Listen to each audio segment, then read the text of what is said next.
timeout. Like, Sue has a 100-word summary of the trouble you guys got up to last week. it wasn't me this time. It's true. That is true. That is true. Shocking, but true. Can I just play the theme song from Pirates of the Caribbean as No. a summary? Yeah, No. go for it. Okay. I do that. Okay. No. Dun, dun, dun, dun, dun, No, dun, no, no, dun, no, dun. no, no, no, no, no, no. That was going to happen. Red decided it would be a great idea, while the rest of us were speaking with the most important man on the ship, to go down and trigger a trap that put him to sleep, and then they made him walk the plank. But he didn't walk the plank. And so the captain of this ship, Captain Eyes, quote, offered us a job. Also, he stole all our cool, all the magic weapons, including Wendy's longsword. Not the magic ones necessarily, just the valuable ones. Damn it! I learned that it's pronounced cattle bleepus. Okay. to be Yeah, I clear, don't know if I buy that. I don't know Cattle that's true. That's just always how I pronounced it. Okay. I make I'm no with you, claim Joel. that is I- the correct pronunciation. I they have a- accepted it. Do they have a pronunciation in Final Fantasy 15? They probably have a pronunciation on the Dungeons and Dragons Beyond website. Well, I've always said it as Katabalpa, so whatever. That sounds like you're like eating mashed potatoes. That's a real Kobold Pa, McDohl. So cattle bleepus makes much more sense to me. I don't know if it's right, but it does. Alright, I'm going to D&D Beyond. I don't They think they say- do pronounce it in 15. I think probably say just like, oh, look at the size cattle of that thing. bleepus. And then Gladiator was like, oh, we can kill it anyway. Hold on, They let's- absolutely agree with you, Brick Road. They do Let's- that? let's- Okay. That must be why I think that then, because I must have seen a pronunciation in a magazine or something years and years ago. The So- only Final Fantasy 15 that's canon to me is the one where they're all dressed as Power Rangers. That's stupid. You're stupid. Where did you guys end up on this pirate ship? You were all given jobs. So the guy who's not uh, here. So the guy who's not here is being pulled around, is pulling an oar, which is miserable. I bet. I'm a swabby. Yeah. Adrex is Ship's doctor. Is Dr. Adrex, the ship's doctor. Consistent. And Raazu is the yeller at peopler. The yeller at peopler. Yeah. The Taskmaster. Raazu was Sure. made apprentice to the ship's quartermaster, who's in charge of keeping all of the sailors in line. Adrex was made assistant to the ship's surgeon. Wendy was made assistant to the ship's cook. And Birdie was made a lowly deck swab. Yep. That sounds about right. No Birdie, respect. if it makes you feel better for Kobold Pride, I specifically didn't ask to be Cook's assistant because I didn't want to kick that Kobold out. It's not my fault, Birdie. I respect you. That's a lie. Don't feed me that. I respect Kobolds in general. In other words, Nodal, you're saying that Birdie is a credit to his people. Actually, you know, I think that might be true.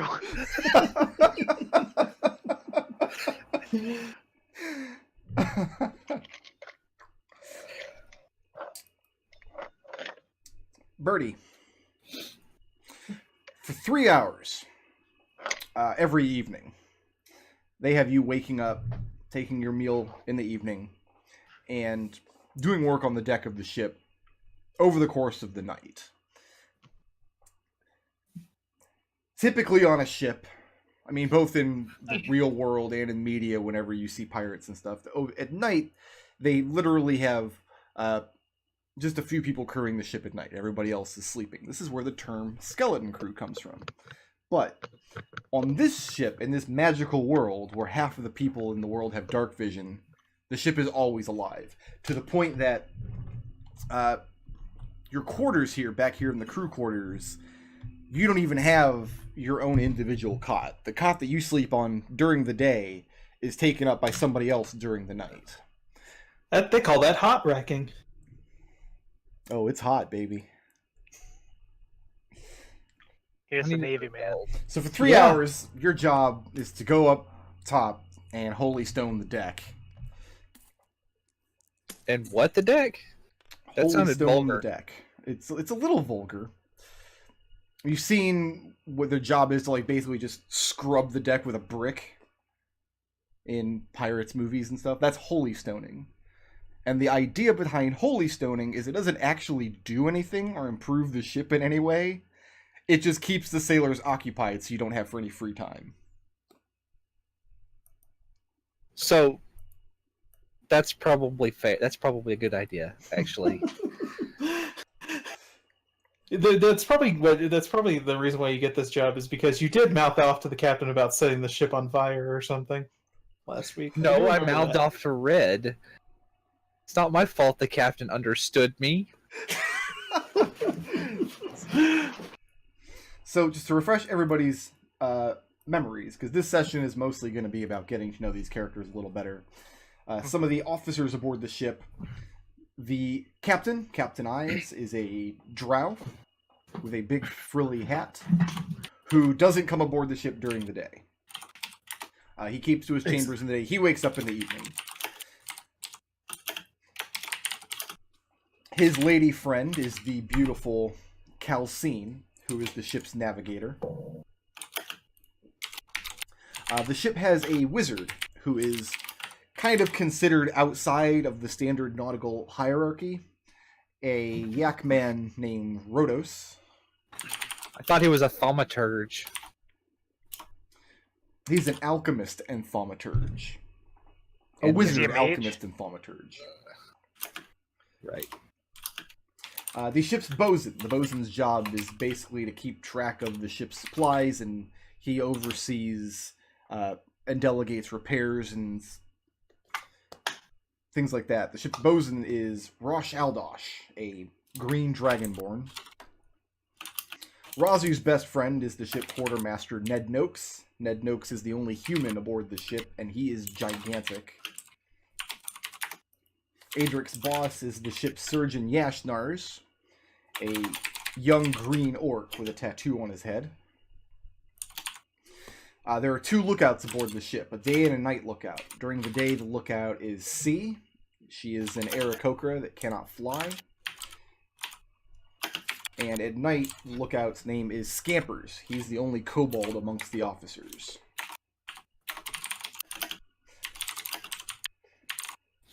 C has a good friend named Sweetie Bird, the ship's cook. They Hell yeah! escaped Melvin Ponce together. Mm-hmm. And the ship also has a carpenter who none of you have met yet. She's apparently a woman who never speaks. She is a Dwergar. A Dwergar is an underdark dwarf with gray skin and very, very grim mannerisms. Kind of surprised we didn't run into any of those during our time in the Underdark. Too busy playing with banshees. What's her name? Her name is Runthael, but everybody aboard the ship knows her by her title, which is the fucking Hammer. And she's called that because during boardings, during combat, she charges in with this giant fucking hammer. Yeah. The fucking hammer. I love it. There is rumored to be a rat folk aboard the ship named Flummox Snee, but he's like a mythological figure. Nobody's actually seen him. Nobody's actually met him. He's more like a boogeyman, like keeping the sailors in line. Like if you take more than your ration of grog, be sure that Snee doesn't see you do it. That kind of thing. So he probably doesn't exist, and you probably don't need to worry about him. Yeah, of course. Right. And then there are 14 crew other than these officers of various races, 7 of which are on deck at any time in 2 12-hour shifts over the course of the day. Is the only thing that delineates an officer from a crewman the ability to use magic? You don't know. What do you do to try to find this out? I'm probably just going to ask Sweetie Bird because it seems like generally it was described to me that Birdie is an officer, and it seems like you wouldn't make a swab be an officer. Well, right now, none of you all are officers. Right now, your job is to be assistants on these crews while he kind of watches over you and sees where your strengths lie. Right. But when we signed our ship's papers, it was explained to us that theoretically, eventually, we would be officers and get 2 parts of the treasure and all that. Make a charisma persuasion check. The DC is going to be really high because you're asking Sweetie Bird, and she doesn't like you much. What? That's brutal. Oh, you paste that stuff in there. Okay. I 9. kept my eye on notes here. And when you bring up these kinds of questions, she very curtly and swiftly shut you down and makes you get back to work. All right. Birdie, Yes. one evening on the ship, you're out there swabbing the deck. To your left is a kobold named Nem. And to your right is a goblin named Quasginkle. And the two of them are just standard deckhands. All of the deckhands aboard the ship, all of just the sailing men, have some considerable skill in combat. They wouldn't be pirates otherwise. If they couldn't hold their own in battle, they would be of no use to the captain. They are eminently replaceable. You have no idea whether these two characters are tattooed or not. They don't have any open tattoos, and right now, as you're going about your duties, the two of them seem to be casting hateful glares at each other, back and forth across your field of vision. You kind of feel like you're the wedge in between this just hate sandwich as you're going about your duties this evening. The cheese in the sandwich. Well, the cheese stands alone, and I don't know that that's an apt description of Birdie.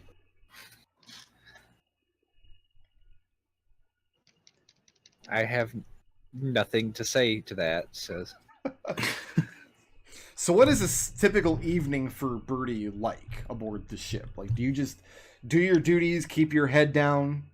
Are you trying to, like Wendy is, are you trying to investigate and figure stuff out? Are you trying to get into any trouble? Are you trying... I mean, you can't dig holes. It's a wooden ship. I never try to get into trouble. That's terrifying. Do the rest of you guys believe that? I'm worried that he believes it, which is, as Yeah. said, terrifying.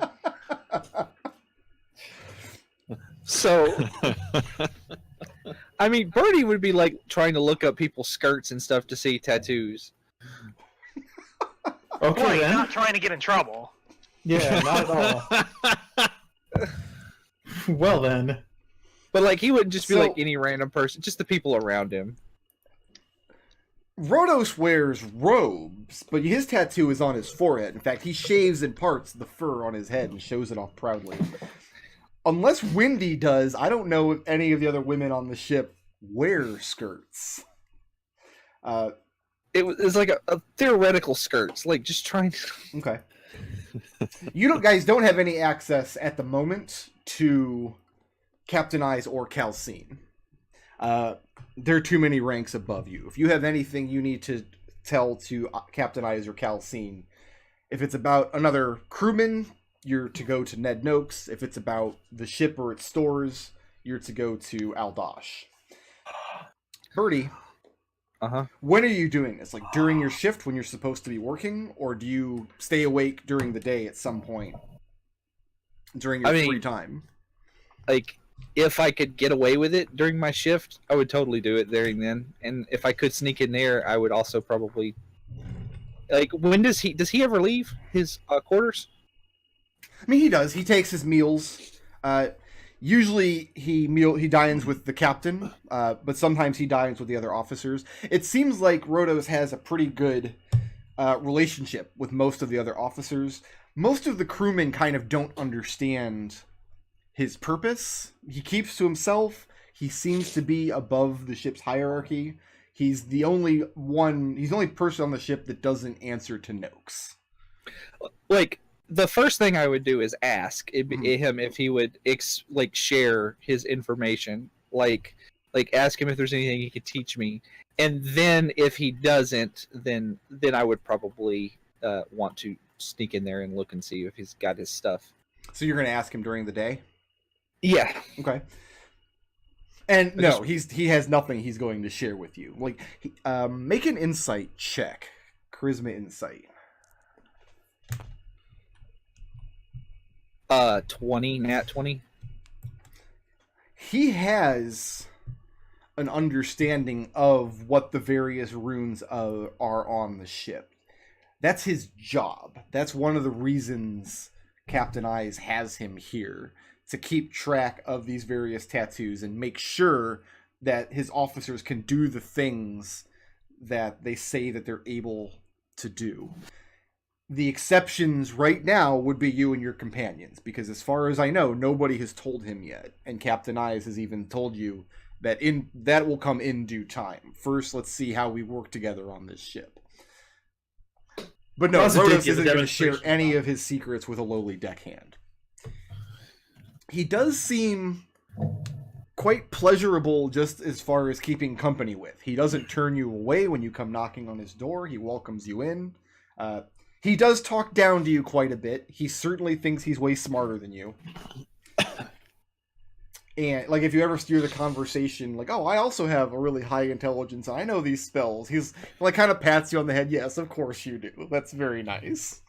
I'm noticing a theme with your NPCs and interacting with Birdie. Like, I just want to know that, and you wonder why we always stab them.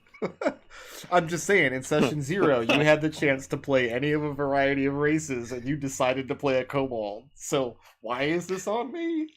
Well, I mean, you just wonder why we constantly are mean to your NPCs, and then I'm just. I was going to say, we know. don't always stab them. There's any number of things we do to. You guys have been mean to every NPC I've ever introduced except for the asshole lawyer. The asshole lawyer everybody loved. That's not fair. I'm really nice to Sweetie Bird. She hates me. This is true. Adrex loves everybody. What are you talking about? But no, Rhodos, Until he they're enjoys your company. He is very knowledgeable in a wide variety of subjects. But when it comes to his magical secrets, he takes great pride in guarding them. And you're not sure how much of this is just like a bullshit facade and how much of this is for real. That it feels like it could go either way.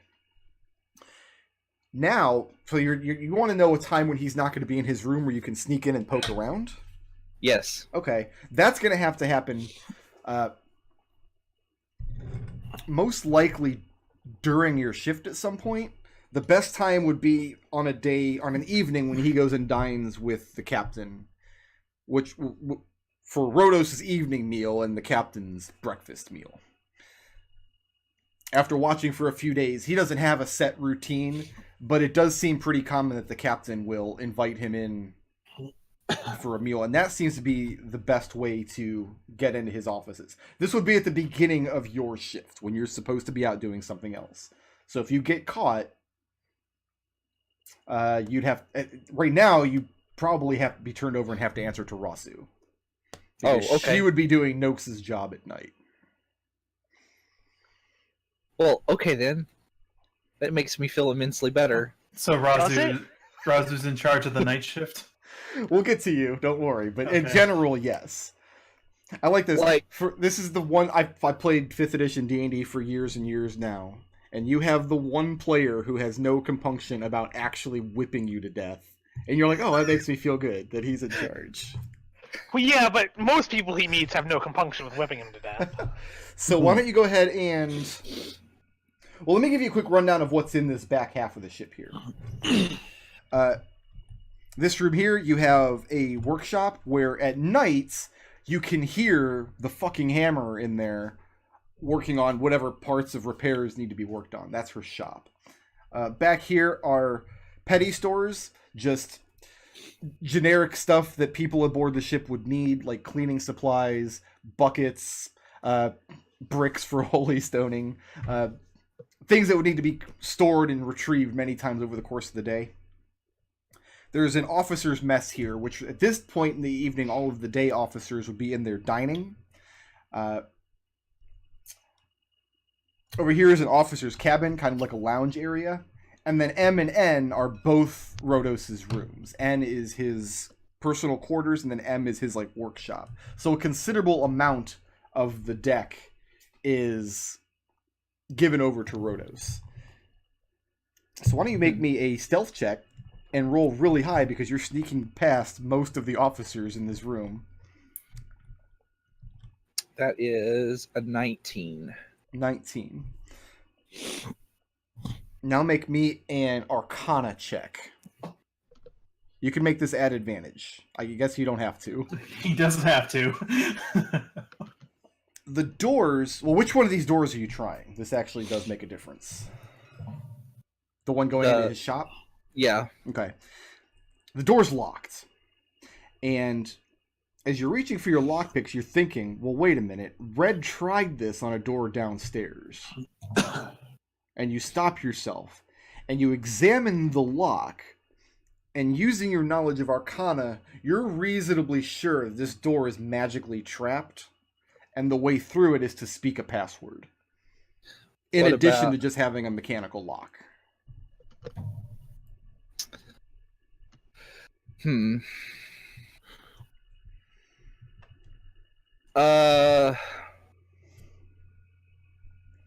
So, question. Mm-hmm.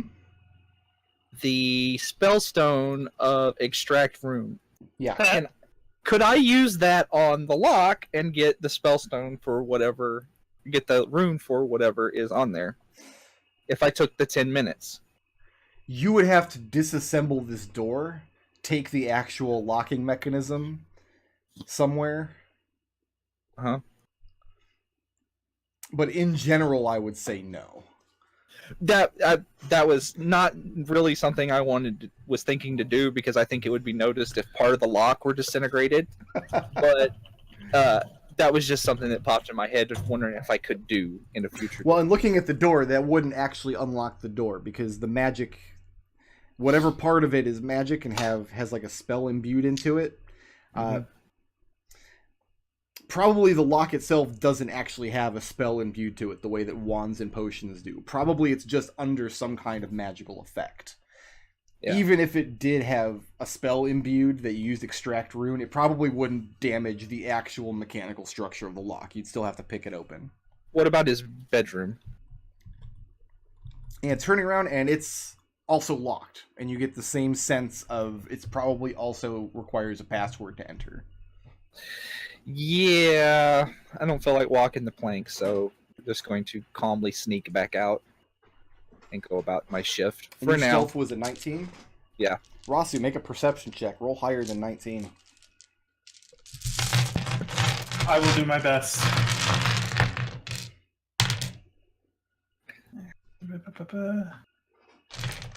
Do I get advantage because I know it's Birdie? No, I'm just kidding. I'm just joking. I would be okay with that. Perception is an 18, unfortunately, 18, so I do not catch Birdie slacking off. Yeah. No. I mean, Raazu, your days and your nights are spent in a kind of haze of sleeplessness. Because during the day, Noakes insists that you walk the decks with him, so he shows you how things are done, and you learn about the proclivities of the various crew, like which people will work together, which people need some coaxing, which people have drinking problems, etc., etc. And then at night, you have duties on the ship, so you have to kind of grab your sleep wherever you can possibly get it. But this is kind of in Raazu's wheelhouse, because this is the kind of life she led before she was, when she was in training and when she was, in the military, in Hobgoblin military. So she's kind of, so you see her kind of falling into old habits. Is she given a title at all? No, at the moment, okay. not at all. And it bears similarities to like a militaristic life. The difference is, while there's a rank and file aboard the ship, Noakes doesn't have the respect of the crew because he has a title. Most of the people don't like Noakes, but they see him as being harsh but fair, and in general they respect him. But it's not because the captain has told him to, which is something that you would be more used to in Hobgoblin society. You can tell that Noakes has this position on the ship because he's earned it. These are pirates. These are not servicemen in a navy. They don't. They essentially serve of their free will. At any point, they can pull into port and step off the ship, and that's it. And they can sever their ties. That being said, there do seem to be a couple of people aboard the ship that Noakes generally avoids. Mm-hmm. Make an insight check.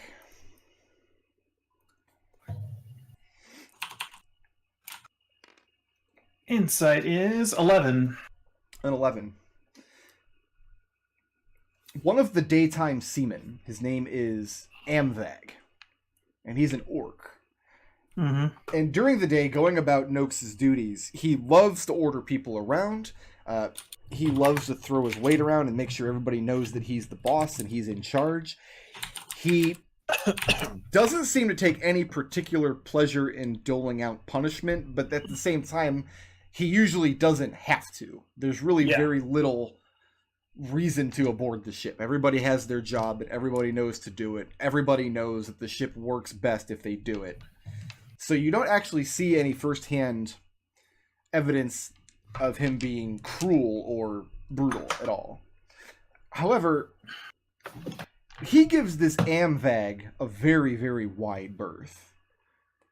Amvag is one of the 3 orcs amongst the crew, and the 3 of them kind of are always off by themselves, doing their own thing. They're all very diligent and hard workers. They're all wearing war axes. They all look battle-hardened.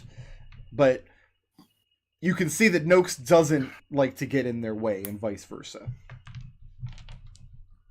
Okay, couple of questions. Can I request from ship supplies a set of light armor? Because running around the deck in plate is... Or even chain mail is probably not the best thing, so... Sure, they'll give you an advance on payment. You can purchase a set of light armor from the ship for twice the price in the player's handbook. Okay, let me see something here. What's the player's handbook price? All of your basic weapons, unless the captain purposely took them, Raazu's trident, Mulush's sword, the arrows given to you by Nuga, and Adrex's bandage shield are the 4 items that the captain took for himself. After you guys are aboard the vessel and reinstated, all of your standard equipment, other than that, was returned to you. So Raazu has her whip and her halberd. And the halberd. Except for Red, for obvious reasons, his stuff was not returned to him. Right. And but he's not here this week, so who cares what Red's doing? Yeah. So Adrex is dual wielding again, his beautiful silver swords that he just got crafted. Excellent. Let the stabbing begin. So yeah, you could take light armor from the ship stores, but it's not a military vessel. It's not like we have these stores, and it's not our job to make sure that you're outfitted. That's your job.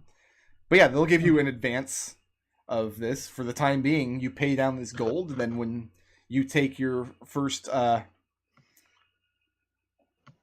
of the share, they'll call it even, essentially. I could pay that off right now with the money I have. Oh, no doubt. Yeah, no doubt.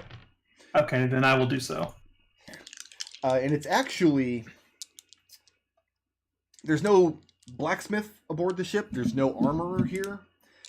But...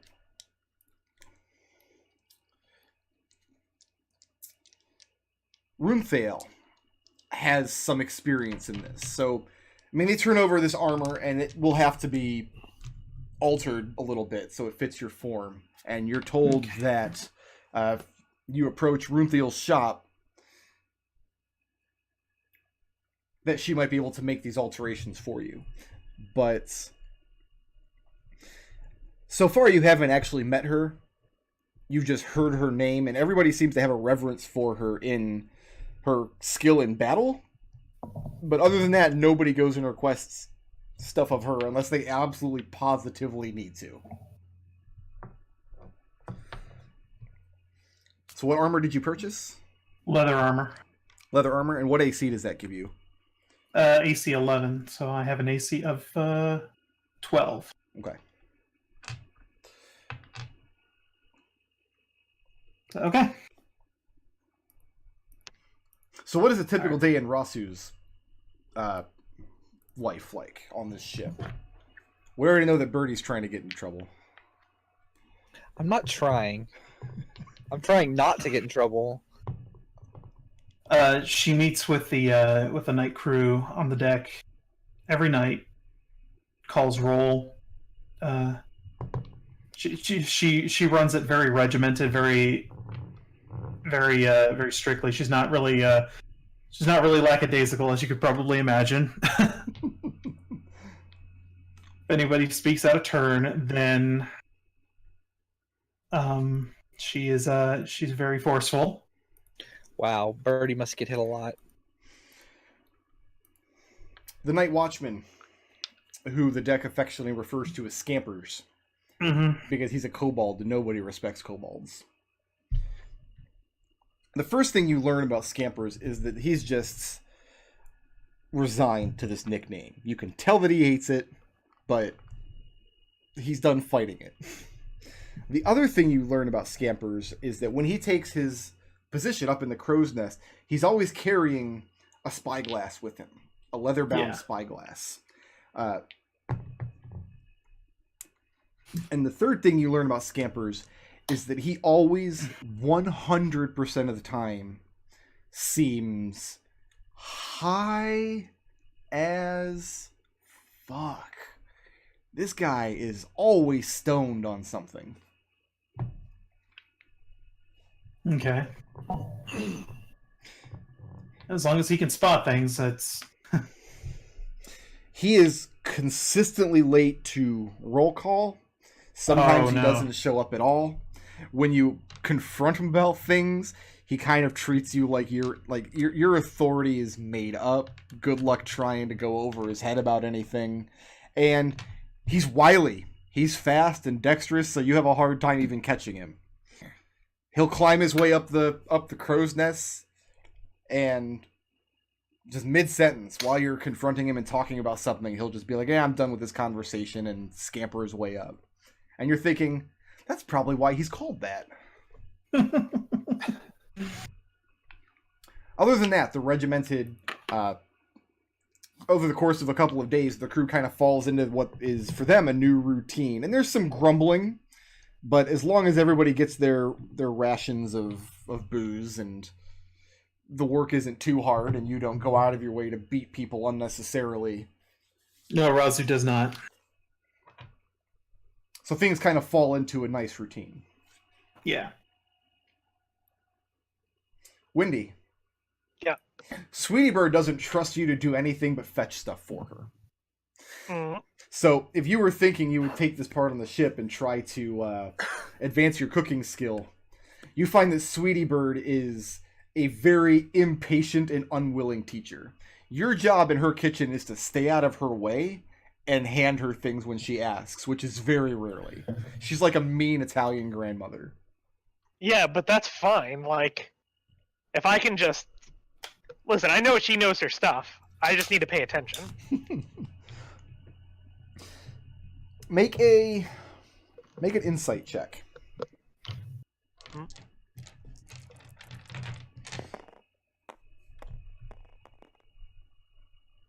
That's a 18. An 18. The conflict of Sweetie Bird's life is trying to strike a balance between what materials she has available on a ship realistically, like dried meat, hardtack, stuff that they can store indefinitely, and trying to engage in creative and culinary arts. Like, there's a definite friction between these two things. She doesn't always have the resources she wants, and you can see it just frustrates her. What is a typical day like in Wendy's life? Wendy spends most of the time that she's not like actively being harassed by Sweetie Bird to go fetch things, trying to memorize where everything is in the kitchen, so that when she actually does get a chance to watch Sweetie Bird working, she can figure out what's going on. Okay. You are entrusted with a key to this door. When you go below decks, this is the main store, and then in here are all of the ship's perishables. A lot of which you quickly realize is Sweetie Bird's personal stock. Okay. She likes to get her hands on exotic foodstuffs. And Rat. she does this with her own treasure.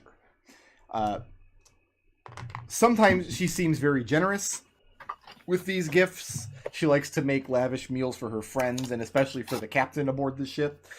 Other things you can tell, like there are some rare bottles of wine and liquor, there are some rare spices, including the poisonous one you guys were able to harvest for her, that she's saving for a rainy day. And she keeps these in a locked box, in as dry a place as you can find on the below decks of a ship, in this already locked storeroom. And yeah, after a certain amount of time, you pretty much learn your way around the kitchen and the storeroom. Basically, Wendy is doing her best to pick this stuff up, because she figures if she gets the opportunity to like make one friend on this ship, if that turns out to be Sweetie Bird, that would be very helpful for the rest of the crew, because knowing how to make food taste good is probably in her mind, the most valued skill that someone could have when you're all stuck together on this ship. And to that end, one thing you notice that Sweetie Bird is always, always, always doing, I learned this from Gordon Ramsay, but you're supposed to always taste as you go. Uh-huh. And you see her do this with things, like, you can't actually watch her because you don't have eyes. Yeah. Because I pulled them out of your head that one time. Yeah, I remember that. That was super That good. was funny. Yeah. That was funny. But That was a good time. once in a while, you'll be standing there with your wings way pushed back up in the corner because Sweetie Bird keeps pushing you away. Yeah. And you'll just get this waft of just rot in the room. She'll unwrap what she probably purchased or killed herself as fresh meat, and you can tell it's just turned. And she'll taste it. And then she'll make something with it. And you're thinking, why is she cooking with rotten food? But then when the meal is completed, it's fine. You've eaten it yourself. That's fantastic. She told us this. She said this when we first met her, that she has the ability to purify food and water. Mm-hmm. So is Wendy trying to get in any trouble? Like, it's your initial efforts trying to make a friend with Sweetie Bird are completely ineffective. What other friends are you trying to make on this ship? I figure I should at least meet the other Aarakocra on the ship. The other who? Aarakocra? C? C. Okay. C is the daytime lookout. When do you try to catch her? Probably during after a meal. Okay. So one evening after the meal, after Scampers has already taken his position in the lookout, you cross paths with C for the first time, and make an insight check. Okay.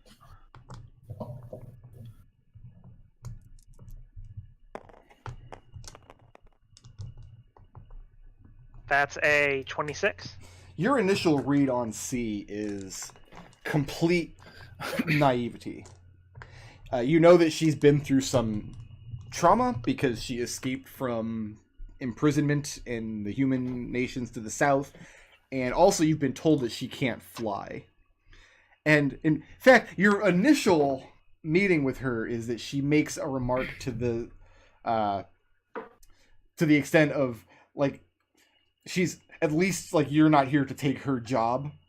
And at first you think it's a mean joke, but then she immediately apologizes profusely, like she didn't mean to talk out of turn. No, that's fair. And you get the sense that she's like dying to talk to you about flying and about flight and actually see you doing it, but it's a subject that she feels is embarrassed to bring up. Then I ask her if she would mind terribly in the middle of a meal, if I could meet her up on the crow's nest and she could explain what it is like being a lookout. Do you do this? Are you asking her to do this during her off time? During one of the watches. So while she's supposed to be on duty? Well, basically, I'm going to meet her up there and she can just describe to me what she's seeing. Okay. So how do you meet her up there? Do you climb up the mast the way most people do, or do you just fly around and land on the crow's nest? No. I'm absolutely going to fly up there. Okay.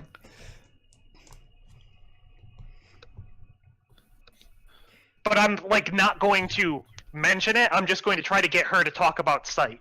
Wendy's thinking is, if I can show her that, like, I can't do this thing that she can do, maybe she'll feel more comfortable talking to me about the thing that I can do that she can't. Okay. And her job is very boring, essentially. She has excellent eyesight. All Aarakocra do, except for you. Mm-hmm.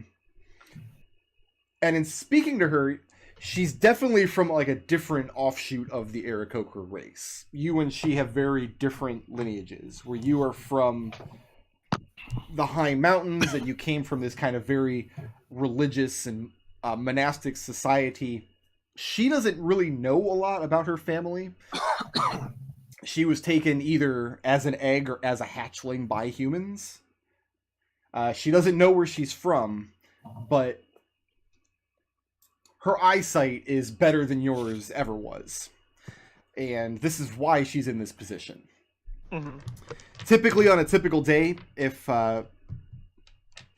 Kelsine has something that she wants her to keep an eye out for specifically, if they've received a tip that there's a particular vessel in the area that they want to strike, or sometimes a particular sign in the sky that they're supposed to look for Rhodos's astrology research. Yeah. And she kind of laments that she can't point some of this stuff out to you. And if she mentions something that's like less hostile than like a ship that she's supposed to look for, like either an observatory or something, Mm-hmm. I'll tell her that I could fly over there and examine it, and I'll kind of describe to her the way that I have of sensing things. She begins asking questions about your monastic upbringing, about your training as a monk, because in where she's from, in Melvin Ponds, she's heard stories about this. The Aarakocra have these monasteries throughout mountains in the world, but they've only heard them as like far-off legends and stories. And she's kind of getting a sense of how much of it is true. And I have no problem telling her stories about it, as long as it doesn't seem like it's getting her too distracted from Lookout. You're like, But I figure she can look. should have seen this big-ass feather that they had. It was like... Yeah. It was bananas. I mean, you should have felt with the wind this big-ass feather they had, because I didn't see it either, but... So C definitely has this air of being kind of very naive and like maybe even a little green. But you know that the captain wouldn't have her aboard the ship unless she had either some magical ability or some kind of incredible fighting skill. Yeah. The other sense you get from C is she's best friends with Sweetie Bird. They grew up together. and she doesn't understand why the two of you can't get along. And Wendy will just kind of shrug and mention that the way Wendy sees it is that she probably spent a lot of time training the previous apprentice, and I'm just not as good at cooking yet as she was. And when you say that, she kind of disavows you of that notion. She's like, well, actually, the previous apprentice, Sweetie Bird, didn't actually let her do very much. Her job was basically to run and fetch things. And instead, you kind of get the sense that Sweetie Bird doesn't want or need anybody else in that kitchen. I mean, she's really good at it, so that's fair. And then at the end of your shift, when it's time to go back to the deck, you do notice that C's wings work well enough for her to glide back down safely. Does it seem like it's something then that it's just like a mental block that she has, or is it just she can't do it physically?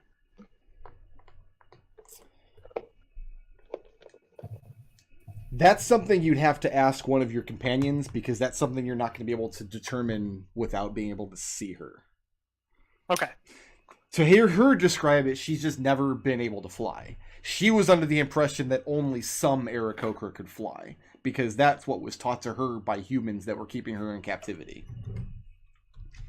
And now she's meeting you, and every bird person you've ever known has this ability.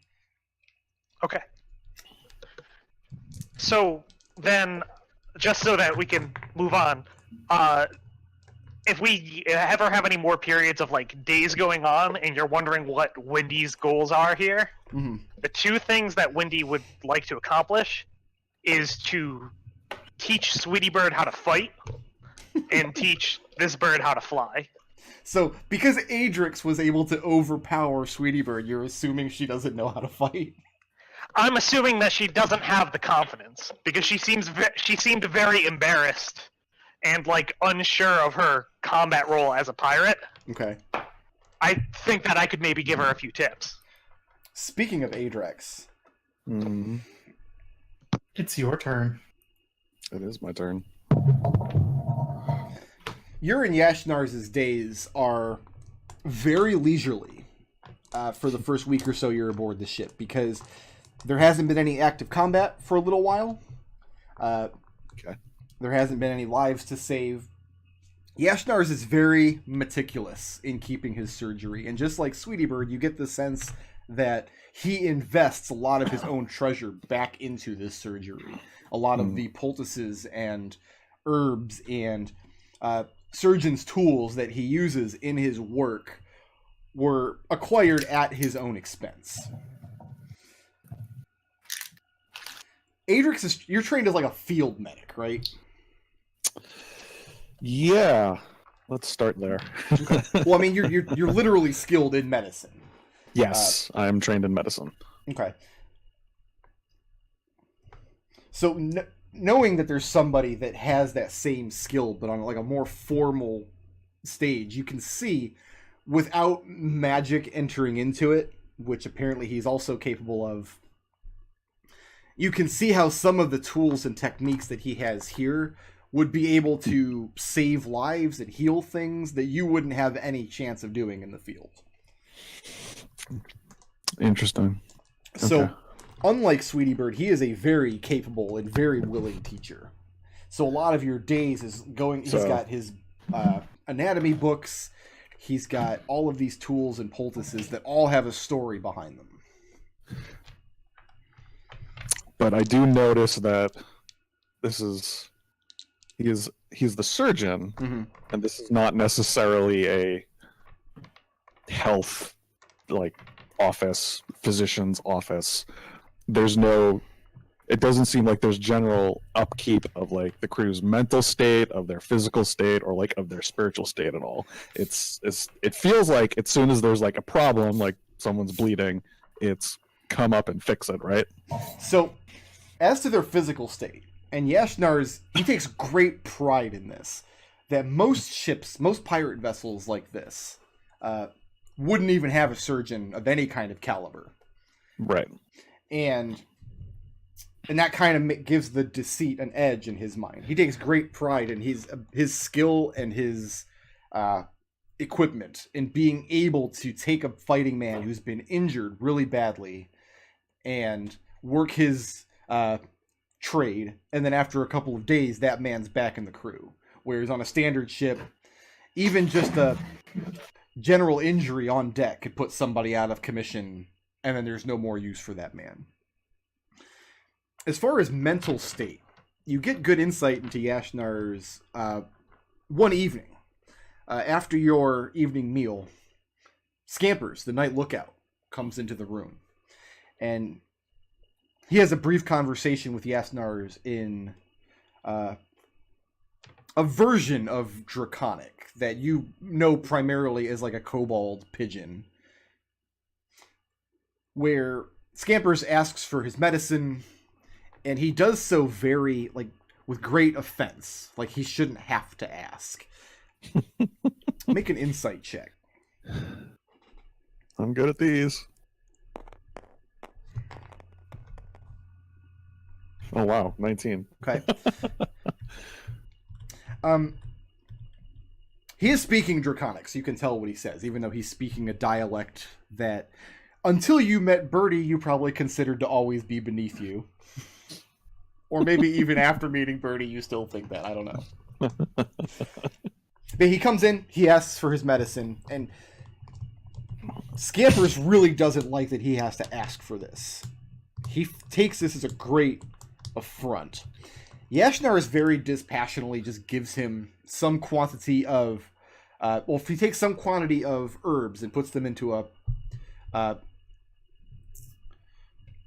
mortar, and he crushes them together, hands the concoction over to Scampers, and as Scampers leaves, he's packing it into this long, thin, curly pipe as he's leaving for his shift out on the crow's nest. Yashnar did this very dispassionately. All he's doing is filling an order. He doesn't put any more thought into it than that. But as far as keeping the crew's mental state up, something about that interaction stood out to you as being strange. Dr. Feelgood. Okay. As for their spiritual, I mean, it's almost a question that Adrex wouldn't consider asking, given the nature of religion on this continent. Mm-hmm. Well, he did say that he's a priest of Ostrom, right? Yes. Yeah. Okay. But even that is a little strange to you. You know that the orcs and the goblinoids keep strange dead gods that they worship, versus sensible people like you and Wendy, whose gods are actually in the world somewhere. But not only that, Adrex is not a expert on orc religion. Actually, I don't know that he's not. Are you skilled in religion? No. Okay, then yeah, you don't know anything about orc religion, but you've heard in your many, many battles with orcs them yelling out the names of their gods as they scream into battle, and you've never heard the name Ostrom before. And you haven't heard the name Ostrom from anybody else aboard this ship except for Yashnars. Okay. Because here is Adrix's big dumb plan. Okay. In the context of the questions. Okay. He likes, first off, Yashnar is being very proud of all of his tools and being able to take and shape up the injured and put them on deck on matter days is great. And Adrex wants to take that one step farther, in that he wants to evaluate everyone on the crew and all the senior officers, get where they stand physically, mentally, spiritually, if they need anything, and just do a general rundown of everyone on the ship, make sure that they're all physically okay and they're all capable of doing everything, and basically shifting it from just surgery into a more generalized doctor's office, I guess. I don't know what you'd want to call it. And do you Wellness. inform Yashnars that you're doing this, or like do you ask for his blessing, or do you just go out and do it? Oh, he would bring it up with Yashnars. Okay. Yashnars tells you that most maybe not most, but many of the men aboard the ship would destroy themselves with drink and herb if left to their own devices. And as far as he's concerned, that's not his problem. And then he gets a little religioso on you. He tells you that only the weak are prone to self-destruction. And that Osprey would not deny a weakling's opportunity to destroy themselves. He says he's seen it before, part and parcel with the lifestyle. But if it's that important to you...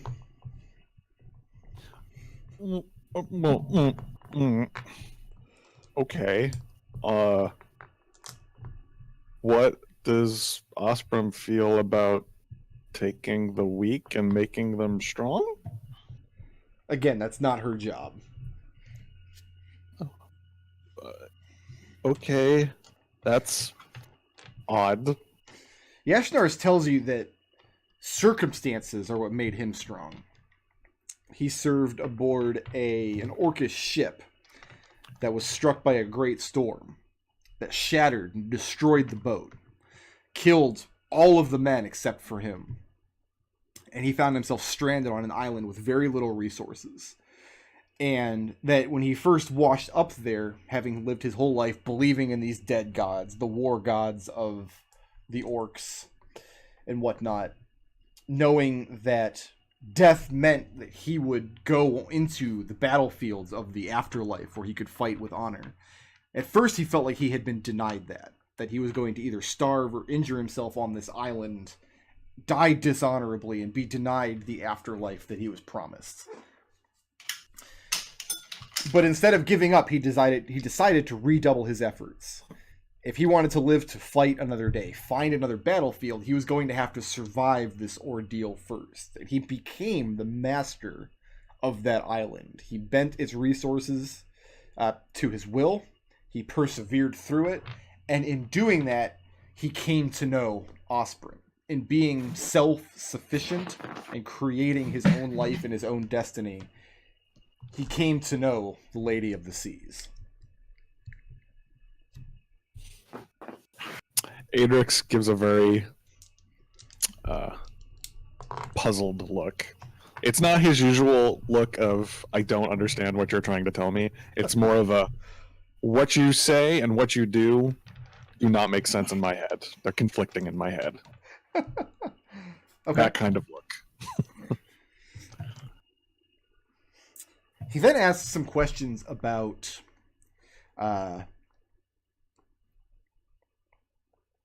one of your companions, the Hobgoblin that you're traveling with. Yeah. Raazu. She's cool. She's got a bit of a temper, though. Well, he says that he's never known a Hobgoblin who didn't. Their whole kind is born with a burning temperament that creates the rabble and squabble that you see in a typical goblinoid horde. This is a man that does not hold goblins in high esteem. Yeah, I can see why you would think that. He's heard, however, from some of the bugbears on the ship, the bugbears who brought you into the vessel with Noakes, that when she boarded, she carried with her an icy fork. He wants to know the significance of this fork and how she came by it. And Adrex would tell the story of going to Wendy's Monastery and pummeling some acolytes and rescuing Feather and discovering the trident in that process.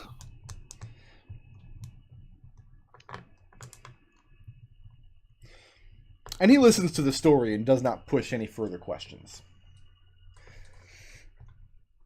Okay. Most of the crew does not seem to be particularly amenable to having Adrex pry into their mental state. The general consensus is, as long as I'm doing my job and nobody's complaining, why are you poking around in my affairs? Well, it wouldn't just be mental. It would also be, like, physical. Like, Mhm. Are you sure you're able to come up and perform these tasks? Especially if, if we're talking about C, where her state, like, if her wings are actually clipped and there's actual physical damage there, as opposed to it's all in her head, like, Make a those are medicine things. check. Those are things Adrex wants to know. I want to call this. Yeah, just make a standard medicine check. Okay.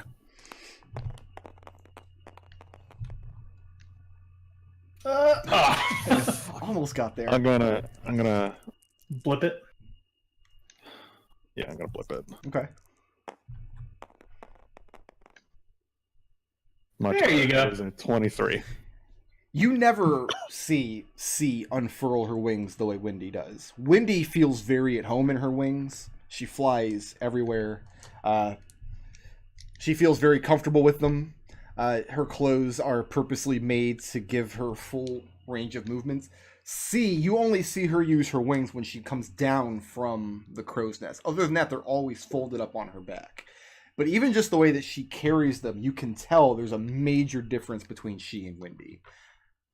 To your eyes, being as experienced as you are, traveling with Wendy and seeing how she walks and moves, you can tell that C's wings are damaged somehow.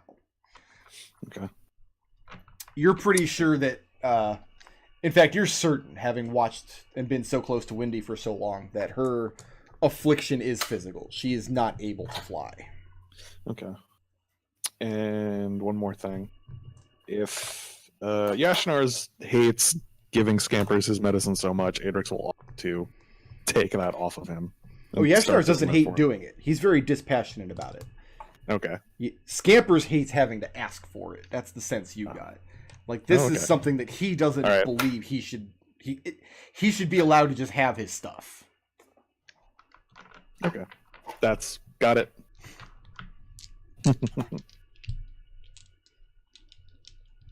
So you're mostly rebuffed when you go around to the crew, because that's how they take it. They kind of take it as an affront. Like, are you implying that I can't do my job? Like, they want to know if there's been complaints. They want to know if Noak sent you down for some reason. Actually, a lot of them seem, especially the ones on the night crew, seem to think that because you came aboard with Raazu, and because Raazu's setting things to more of like a military regiment structure, they kind of blame her. They just assume she asked you to do this. There are a lot of drunkards aboard the ship. But nothing that stands out to you, other than C's injury and Scampers asking for his medicine on an almost nightly basis. Nothing else actually stands out to you. Okay. Once Adrex starts realizing that they're implying that this is a thing Raazu is doing, Adrex would probably go and hunt down Raazu Okay. and let Raazu know what he's trying to do. Unlike the others, you don't actually have a particular hours that you're required to keep. Yashnars is kind of on call. Right. So you have a much more leisurely day aboard the ship than most. Adrex can float his schedule. As opposed to Raazu, who is completely overworked. Catching All the cat time. naps wherever she can during the day and then just going whole hog at night. So when do you hunt Raazu down? It would probably be the start before her shift. Okay. So she's probably sleeping.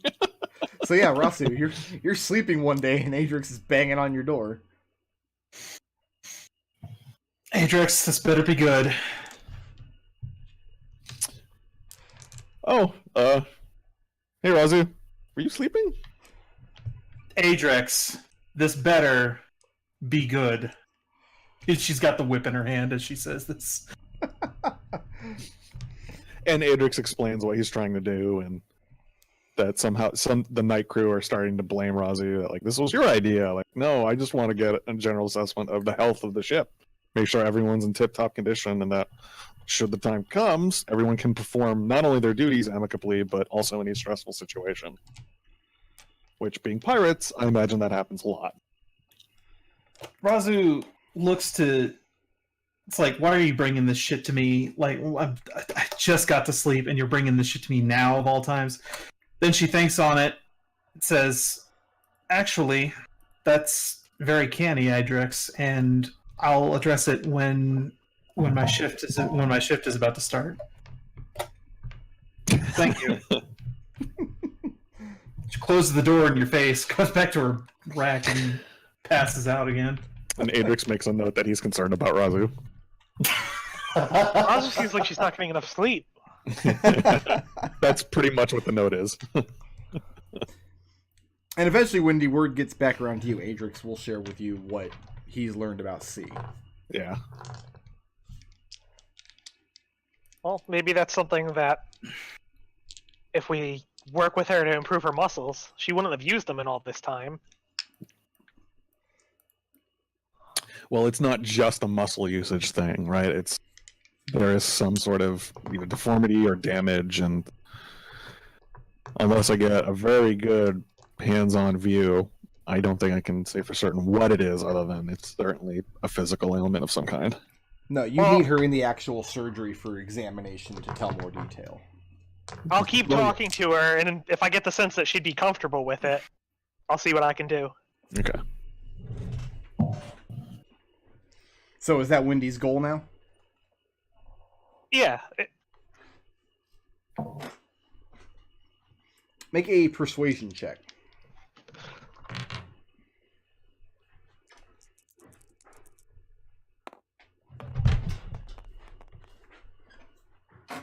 $13.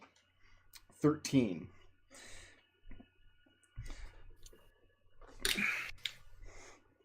C seems to be very uncomfortable with the idea.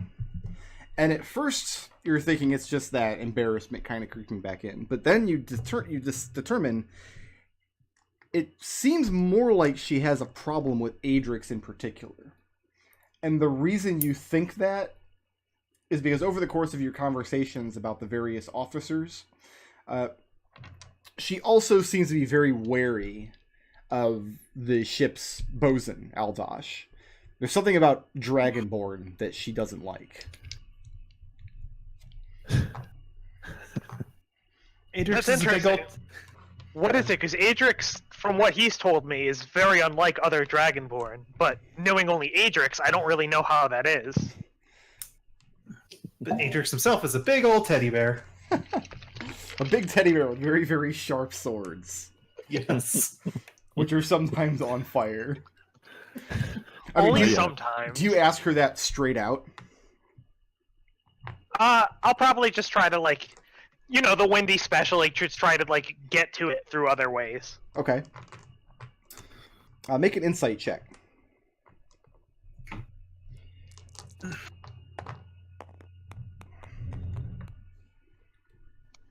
$18.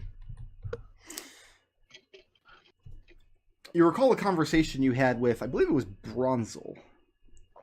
If not Bronzel, one of the other humans.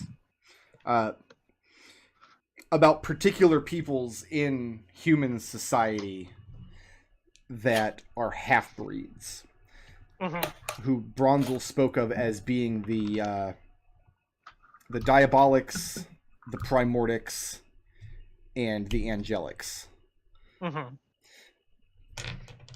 There's a fourth type that Bronzel didn't speak of at great length, the Draconics. These are half-breeds that are considered monsters, that are considered evil amongst humanity. And C, having been raised in that environment, she still carries those prejudices. She's scared of Adrex. And of Aldash. Alright, then how I'll essentially try to, start changing her opinion of Adrex in particular is I'll, when she tells me about, things that she's seen in people of the crew, I'll tell Adrex stories. And all of the Adrex stories mostly involve Adrex doing things that are, good but stupidly so. To the point where, if he ever causes harm, it's because he's trying too hard to be a good person. Did you have a particular story in mind? What's a good one? There's so many good ones. There's so many good ones. You can like just think of a Keelian story and then invert it. Like do the opposite.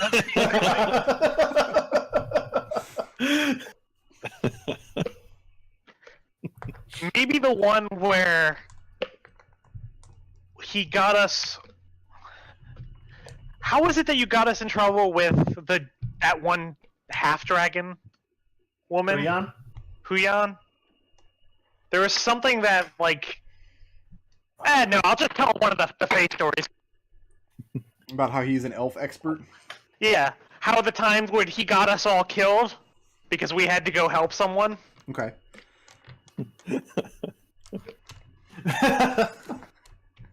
And that also leads into telling the fun face story, so I mean that's cool. So that's when you got the really cool eyes? No, that was the time that I didn't die. Do you tell her that you still trust Adrex to carry your eyes around? No. That doesn't really come up in casual conversation.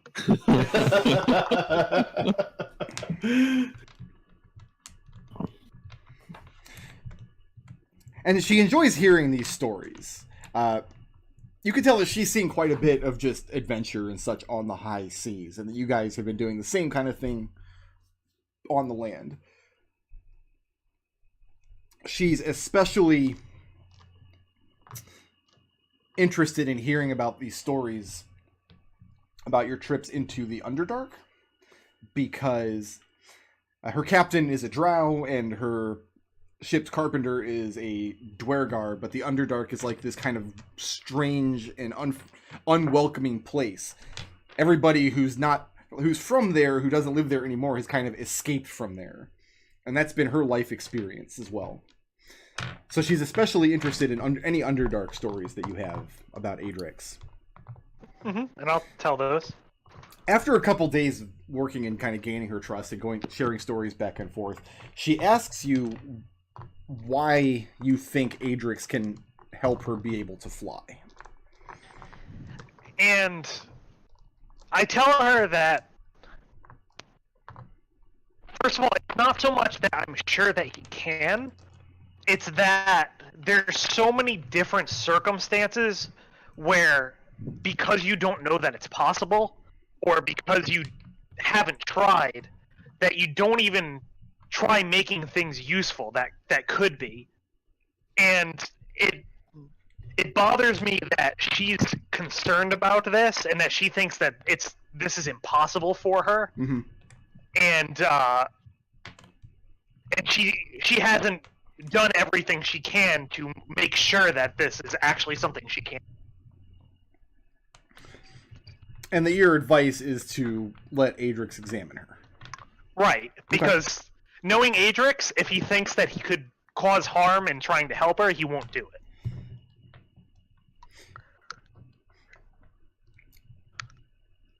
And at the moment, like, she's looking down at the deck and seeing Adrex standing there picking his nose.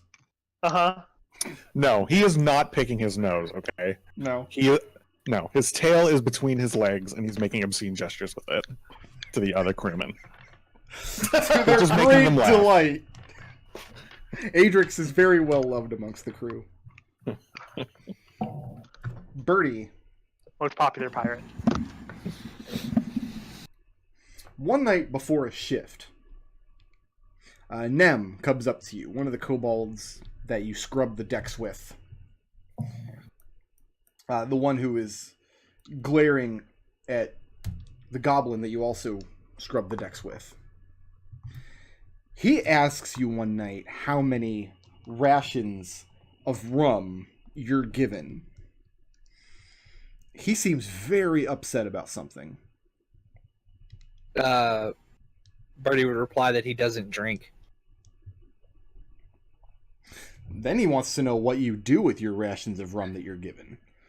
I give them to Adrex. Okay. And what we would probably store that rum too if we could, as sort of like you know how they give you like whiskey and stuff to deal with like pain. That's what we do with it. Okay. That's what Adrex would do with it.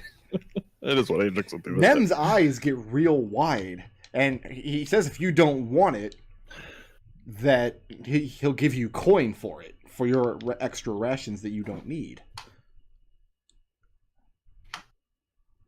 Birdie just shrugs at him. I'll think about it. He tells you that he thinks that Quasginkle the Goblin has been stealing people's rations. That rum rationing has gotten smaller in the past few months or so, which has caused a little bit of thievery amongst the crew, and he suspects that Quasginkle has been taking his. What has led you to that assumption?